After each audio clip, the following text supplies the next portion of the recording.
Practical strategies for psychological measurement. The learning objectives for this section are: 1. Specify the 4 broad steps in the measurement process. 2. Explain how you would decide whether to use an existing measure or create your own. 3. Describe multiple strategies to identify and locate existing measures of psychological constructs. 4. Describe several general principles for creating new measures and for implementing existing and new measures. 5. Create a simple plan for assessing the reliability and validity of an existing or new measure. So far in this chapter, we've considered several basic ideas about the nature of psychological constructs and their measurement. But now imagine that you're in the position of actually having to measure a psychological construct for a research project. How should you proceed? Broadly speaking, there are 4 steps in the measurement process. A. Conceptually defining the construct. B. Operationally defining the construct. C. Implementing the measure. And D. Evaluating the measure. In this section, we'll look at each of these steps in turn. Conceptually defining the construct. Having a clear and complete conceptual definition of a construct is a prerequisite for good measurement. For one thing, it allows you to make sound decisions about exactly how to measure the construct. If you had only a vague idea that you wanted to measure people's memory, for example, you would have no way to choose whether you should have them remember a list of vocabulary words, a set of photographs, a newly learned skill, an experience from long ago, or have them remember to perform a task at a later time. Because psychologists now conceptualize memory as a set of semi-independent systems, you would have to be more precise about what you mean by memory. If you're interested in long-term episodic memory, memory for previous experiences, then having participants remember a list of words that they learned last week would make sense, but having them try to remember to execute a task in the future wouldn't. In general, there's no substitute for reading the research literature on a construct and paying close attention to how others have defined it. Operationally defining the construct. Once you have a conceptual definition of the construct you're interested in studying, it's time to operationally define the construct. Recall that an operational definition is a definition of the variable in terms of precisely how it is to be measured. Since most variables are relatively abstract concepts that can't be directly observed, like stress, an observation is the heart of the scientific method, conceptual definitions must be transformed into something that can be directly observed and measured. Most variables can be operationally defined in many different ways.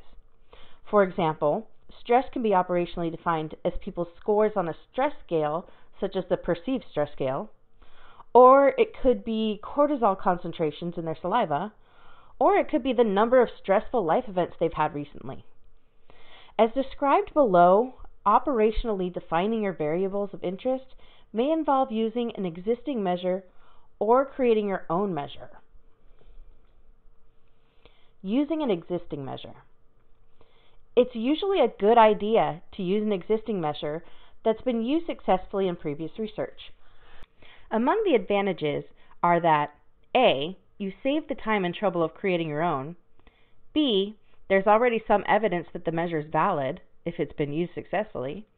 And C. Your results can more easily be compared with and combined with previous results. In fact, if there already exists a reliable and valid measure of a construct, other researchers might expect you to use it unless you have a good and clearly stated reason for not doing so. If you choose to use an existing measure, you may still have to choose among several alternatives. You might choose the most common one, the one with the best evidence of reliability and validity, the one that best measures a particular aspect of a construct that you're interested in, such as a physiological measure of stress if you're most interested in its underlying physiology, or even the one that would be easiest to use. For example, the 10-item personality inventory, or TIPI, is a self-report questionnaire that measures all the big 5 personality dimensions with just 10 items. It's not as reliable or valid as longer and more comprehensive measures, but a researcher might choose to use it when testing time is severely limited. When an existing measure was created primarily for use in scientific research, it's usually described in detail in a published research article and is free to use in your own research, as long as you give a proper citation. You might find that later researchers who use the same measure describe it only briefly, but provide a reference to the original article, in which case you would have to get the details from the original article.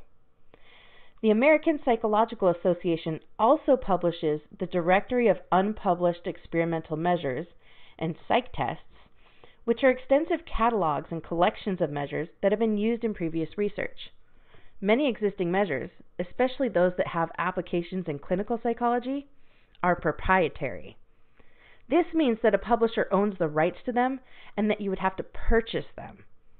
These include many standard intelligence tests, the Beck Depression Inventory, and the Minnesota Multiphasic Personality Inventory. Details about many of these measures and how to obtain them can be found in other reference books, including Tests in Print and the Mental Measurement Yearbook. There's a good chance you can find these reference books in your college library. Creating your own measure. Instead of using an existing measure, you might want to create your own. Perhaps there is no existing measure of the construct you're interested in, or existing ones are too difficult or too time-consuming to use. Or perhaps you want to use a new measure specifically to see whether it works in the same way as existing measures, that is, to evaluate convergent validity. In this section, we consider some general issues in creating new measures that apply equally to self-report, behavioral, and physiological measures. More detailed guidelines for creating self-report measures are going to be presented in Chapter 7. First, be aware that most new measures in psychology are really variations of existing measures, so you should still look to the research literature for ideas. Perhaps you can modify an existing questionnaire, create a paper and pencil version of a measure that is normally computerized or vice versa, or adapt a measure that has traditionally been used for another purpose. For example, the famous Stroop task, in which people quickly name the colors that various colored words are printed in, has been adapted for the study of social anxiety. People high in social anxiety are slower at color naming when the words have negative social connotations, such as stupid. When you create a new measure, you should strive for simplicity. Remember that your participants are not as interested in your research as you are, and that they'll vary widely in their ability to understand and carry out whatever task you give them. You should create a set of clear instructions using simple language that you can present in writing or read out loud, or even better, both.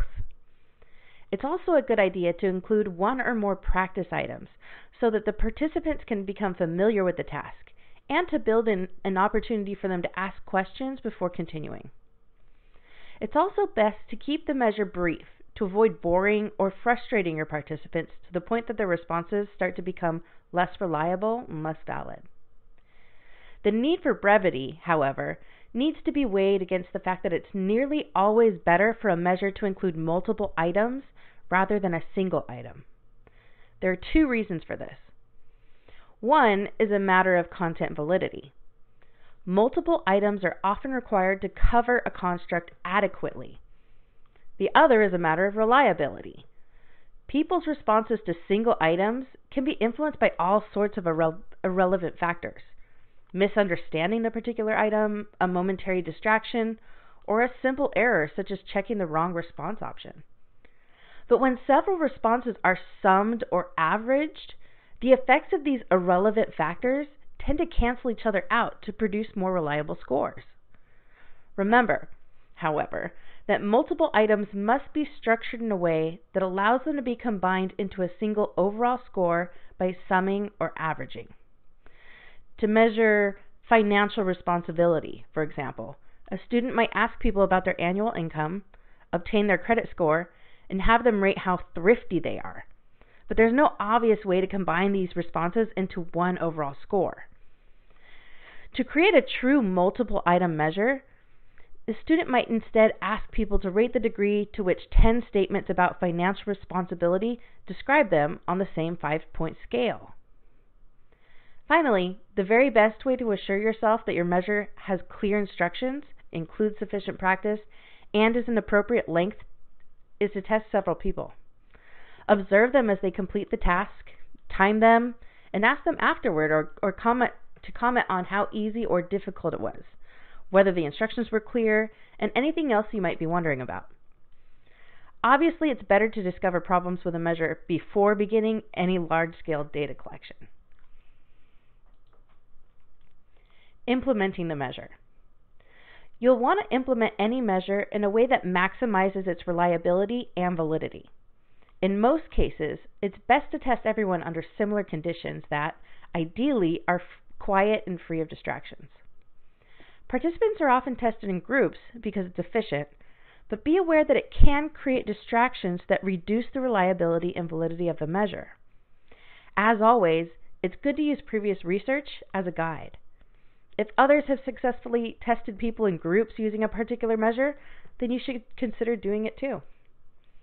Be aware also that people can react in a variety of ways to being measured that reduce the reliability and validity of the scores. Although some disagreeable participants might intentionally respond in ways meant to disrupt the study, participant reactivity is more likely to take the opposite form. Agreeable participants might respond in ways they believe that they're expected to. Some participants might engage in socially desirable responding, which is doing or saying things because they think it's the socially appropriate thing. For example, people with low self-esteem agree that they feel they are a person of worth not because they really feel this way, but because they believe this is the socially appropriate response, and they don't want to look bad in the eyes of the researcher. Additionally, research studies can have built-in demand characteristics. So these are subtle clues that reveal how the researcher expects participants to behave. For example, a participant whose attitude toward exercise is measured immediately after she's asked to read a passage about the dangers of heart disease might reasonably conclude the passage was meant to improve her attitude. As a result, she might respond more favorably because she believes she's expected to by the researcher. Finally, your own expectations can bias participants' behavior in unintended ways. There are several precautions you can take to minimize these kinds of reactivity. One is to make the procedure as clear and brief as possible so that participants are not tempted to vent their frustrations on your results. Another is to guarantee participants anonymity and make clear to them that you're doing so. If you're testing them in groups, be sure that they're seated far enough apart that they can't see each other's responses. Give them all the same type of writing implement so they can't be identified by, for example, the pink glitter pen that they used. You can even allow them to seal completed questionnaires into individual envelopes or put them in a Dropbox where they immediately become mixed with others' questionnaires. Although informed consent requires telling participants what they will be doing, it does not require revealing your hypothesis or other information that might suggest to participants how you expect them to respond. A questionnaire designed to measure financial responsibility doesn't have to be titled, "Are you financially responsible?" It could be titled, "Money Questionnaire," or have no title at all. Finally, the effects of your expectations can be minimized by arranging to have the measure administered by a helper who is blind or unaware of its intent of or any hypothesis being tested. Regardless of whether this is possible, you should standardize all your interactions between researchers and participants. For example, by always reading the same set of instructions word for word. Evaluating the measure. Once you've used your measure on a sample of people and have a set of scores, you're in a position to evaluate it more thoroughly in terms of reliability and validity. Even if the measure has been used extensively by other researchers and has already shown evidence of reliability and validity, you shouldn't just assume that it worked as expected for your particular sample and under your particular testing conditions. Regardless, you now have additional evidence bearing on the reliability and validity of the measure, and it would make sense to add that evidence to the research literature. In most research designs, it's not possible to assess test-retest reliability because participants are only tested once. For a new measure, you might design a study specifically to assess its test-retest reliability by testing the same set of participants at 2 separate times. In other cases, a study designed to answer a different question still allows for the assessment of test-retest reliability. For example, a psychology instructor might measure his students' attitude towards critical thinking using the same measure at the beginning and the end of the semester to see if there was any change. Even if there is no change, he could still look at the correlation between student scores at the 2 times to assess the measure's test-retest reliability. It's also customary to assess internal consistency for any multiple item measure, usually by looking at a split half correlation or Cronbach's alpha. Criterion validity can be assessed in various ways. For example, if your study included more than one measure of the same construct or measures of conceptually distinct constructs, then you should look at the correlations among these measures to be sure that they fit your expectations. Note also that a successful experimental manipulation also provides evidence of criterion validity. Recall that McDonald and Martineau manipulated participants' moods by having them think either positive or negative thoughts, and after the manipulation, their mood measure showed a distinct difference between the 2 groups. This simultaneously provided evidence that their mood manipulation worked and that their mood measure was valid. But what if your newly collected data casts doubt on the reliability or validity of your measure? The short answer is that you have to ask why. It could be that there's something wrong with your measure or how you administered it. It could be that there's something wrong with your conceptual definition. It could be that your experimental manipulation failed. For example, if a mood measure showed no difference between people whom you instructed to think positive versus negative thoughts, maybe it's because the participants didn't actually think the thoughts they were supposed to, or the thoughts didn't actually affect their moods. In short, it's back to the drawing board to revise your measure, revise the conceptual definition, or try a new manipulation.